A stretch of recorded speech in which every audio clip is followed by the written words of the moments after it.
డబ్బు, అనారోగ్యం, ఉద్యోగం, వ్యాపారం, అప్పులతో బాధపడుతున్నారా? వెంటనే జేకేఆర్ గురువు గారికి కాల్ చేసి అపాయింట్మెంట్ తీసుకోండి.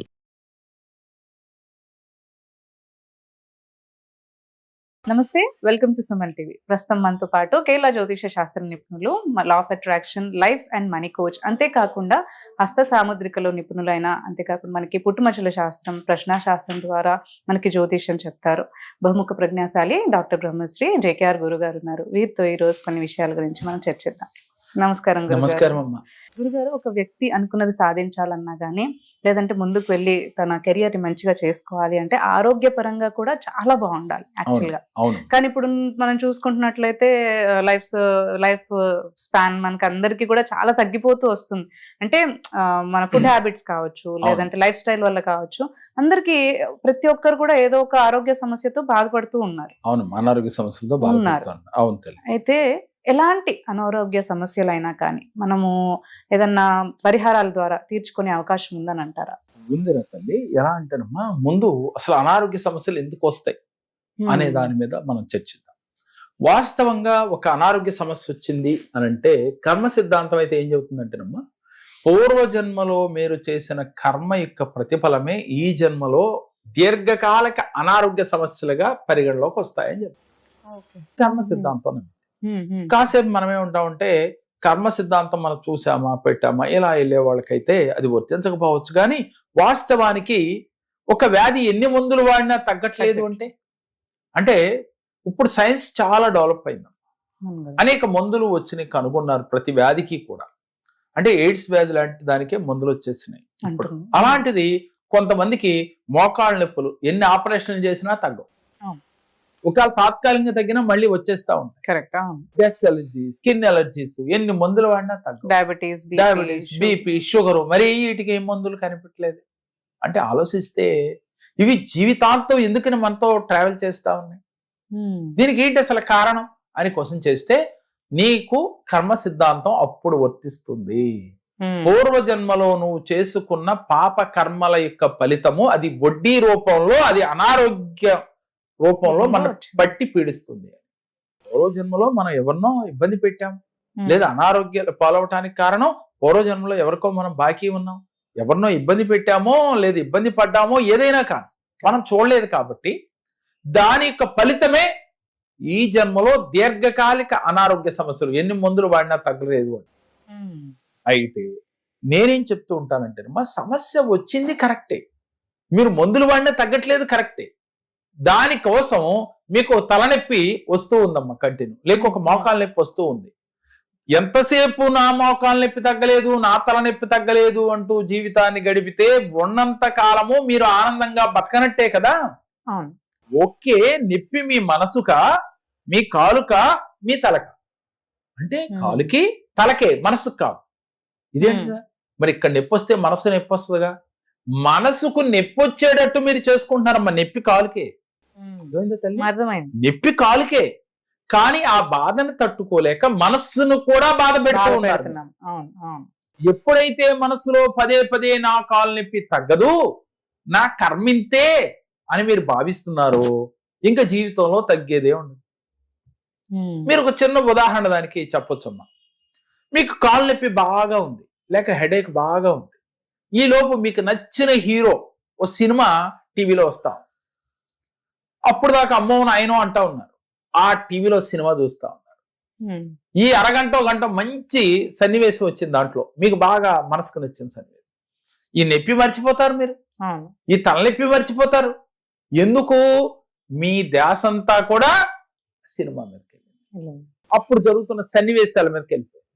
అప్పుడు ఈ నొప్పి ఏమైంది అని ఆలోచిస్తే అప్పుడు మనసుగా నొప్పి కాలుక, మనసుగా నొప్పి తలక అంటే 100% కాలుకే తలకి. కానీ మీ మనసు దీని మీదే కేంద్రీకృతమయ్యింది కాబట్టి మీ మనసు కూడా బాధపడుతుంది. మీరు ఏదైతే మనసుతో భావిస్తారో అదే మీకు తిరిగి రెట్టింపై వస్తుంది. గోడ కొట్టిన బంతిలాగా తిరిగి మన మీదకి వస్తుంది. కానీ ఇది మనందరికీ తెలిసినప్పటికీ ఆచరించలేకపోతున్నాం. కాబట్టి ఈ రోజు నుంచి నాకు ఇక్కడ నొప్పి ఉంది, లేదు అనారోగ్యం ఉంది అని భావనని తీసేయండి. ఈ పాటికి చాలా మందికి ఒక డౌట్ వస్తుంది, సార్ నొప్పి పడుతుంటే బాధను ఎలా తీయమంటారు? అనుభవిస్తున్నాను, అది అనుభవించడానికి తెలుస్తుందండి అని కూడా సలహా ఇస్తారు. వాస్తవమ్మా, నేను కాదనట్లేదు.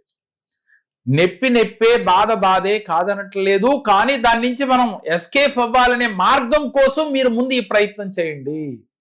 మీ నొప్పి ఉన్నప్పటికీ నాకు నొప్పి లేదు అని చెప్పి మీ మనస్సును నమ్మించండి, మీ అంతర్చేతన మనస్సును నమ్మించండి. నాకు మోకాలు నొప్పి లేదు. మరి ఎలా తగ్గింది మోకాలు నొప్పి అంటే, మీరు అప్పుడు మీ కుడిచే తీసుకుని కాలు మీద పెట్టుకుని మీ మనసులో మీ ఇష్ట దేవత లేక యూనివర్సు లేకపోతే ఏంజల్ దేవతనో లేకపోతే కులదేవతనో మీ గ్రామ దేవతనో మనసులో తలుసుకుని వారి యొక్క అనుగ్రహంతో ఈ మోకాలు నొప్పి తగ్గిపోయింది తగ్గిపోయింది తగ్గిపోయింది తగ్గిపోయింది అని 100 సార్లు అనుకోండి. తెలియకుండా మీకు ఫ్రీ అవుద్దాం. నేను తగ్గిపోద్దని చెప్పట్లేదు, పెయిన్ కొంచెం రిలీఫ్ ఇస్తుంది. ఆ బాధ మనసు బాధ వరకు రాదంటారు. మీకు ఇక్కడ బాధ ఉంటే ఒక రకం అమ్మా, ఇది కదిలినప్పుడు మాత్రమే బాధ. మనసు బాధ ప్రతి సెకను బాధే. కాబట్టి ఈ రోజు నుంచి అనారోగ్య సమస్యలు ఉన్నవారు మీకు అసలు ఎలాంటి కష్టమైన మీరు ఈ క్షణమే నేను ఫ్రీ అయిపోయాను, నాకు ఎటువంటి అనారోగ్య సమస్యలు లేవు అని మీ అంతర్చేతన మనసును నమ్మించండి. నమ్మించడం కోసం ఒక మంత్రం చేయండి. ఆ మంత్రాన్ని ఇప్పుడు తెలియచేస్తాను. సర్వవ్యాధి ప్రశమని సర్వ మృత్యు నివారణ్యే నమః. ఈ మంత్రాన్ని ప్రతినిత్యము కూడా మీకు ఎక్కడ సమస్య ఉందో అక్కడ మీ చేయి పెట్టుకుని మనసులో సంకల్పం చేసుకుని తగ్గిపోయినట్లుగా ఫీల్ అవుతూ చేయండి. ఇలా చేసినట్లయితే మీకు క్రమక్రమేపీ మీకు తగ్గి తీరుతుంది. ఎలాంటి అనారోగ్య సమస్యలైనా ఈజీగా తీరుతాయి. దీనితో పాటుగా ప్రతినిత్యం సూర్య నమస్కారం చేయాలి. ఈ సూర్య నమస్కారం చేసేటప్పుడు మీరు చేయవలసింది ఏంటి అంటే, సూర్యకిరణాలు మీకు బ్రహ్మరంధ్రం గుండా ప్రవేశించి మీ శరీరం అంతా కూడా ఉన్న అనారోగ్య సమస్యలన్నీ బయటికి పారిపోయినట్లుగా. గాజు గ్లాస్ లో నీళ్లు పోస్తూ ఉన్నాం అనుకోమ్మా, పాత నీళ్ళు ఏమైపోతారా? కింద పోతూ ఉంటాయి. అంటే నీలో ఉన్న అనారోగ్య సమస్యలన్నీ బయటకు పోతూ ఉన్నాయి. కొత్త నీరును పోస్తున్నట్లుగా సూర్యకిరణ కాంతిని మీ శరీరం అంతా కూడా ప్రసరించినట్టుగా చేసుకోవాలి. అప్పుడు మీలో ఉన్న నెగిటివ్ ఎనర్జీ, అనారోగ్య సమస్యలు బయటకు. ఇలా ఫీల్ అవుతూ ఈ మంత్రాన్ని మనసులో జపిస్తూ ఉన్నట్లయితే మీకు 100% రిజల్ట్ వచ్చి తీరుతుందమ్మా.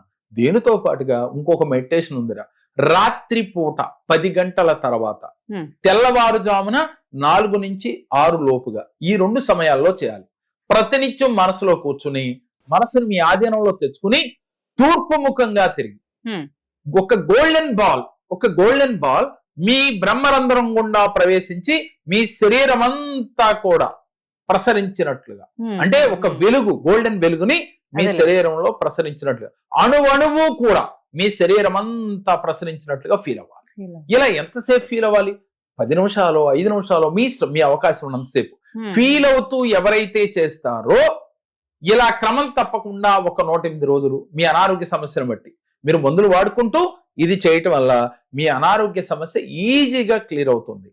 ప్రతినిత్యం నాకు ఎటువంటి అనారోగ్య సమస్యలు లేవు, అన్ని తగ్గిపోయినవి అనే భావంతో ఉండాలి. లా ఆఫ్ అట్రాక్షన్ ప్రకారం నాకు ఈ సమస్య ఉంది, ఈ సమస్య ఉంది, వచ్చినోడు కల్లా నాకు మోకాలు నొప్పి తగ్గట్లేదు అని చెప్పకూడదు. నేను చాలా ఆరోగ్యంగా ఉన్నాను, హ్యాపీగా ఉన్నాను, ఆనందంగా ఉన్నాను అని చెప్తే మీకు అదే తిరిగి వస్తుంది. దాంతో పాటు ఆస్ట్రాలజీ ప్రకారం మీరు రెమెడీ చేస్తూ లా ఆఫ్ అట్రాక్షన్ ప్రకారం పాజిటివ్ థాట్స్ లో ఉంటూ మీరు ఎప్పుడు కూడా హ్యాపీగా ఉన్నట్టు మీ అంతర్చేతన మనసు నమ్మిస్తే అమ్మా క్రమక్రమేపీ మీరు వాడే మందులైనా పనిచేసి ఈజీగా సమస్య నుంచి బయటపడతారు. చాలా చక్కగా వివరించారు. నమస్కారం. నాకు చాలా సమస్యలతో నేను జేకే గారి దగ్గరికి వచ్చాను. నేను ఫైనాన్షియల్ ప్రాబ్లమ్స్ వల్ల చాలా ప్రాబ్లమ్స్ పడుతూ ఉన్నాను. దానికోసం నేను జేకే గారి దగ్గరికి వస్తే నాకు సరైన పరిష్కారాన్ని చూపించారు. దానివల్ల చాలా హ్యాపీగా ఉన్నాను. ఇప్పుడు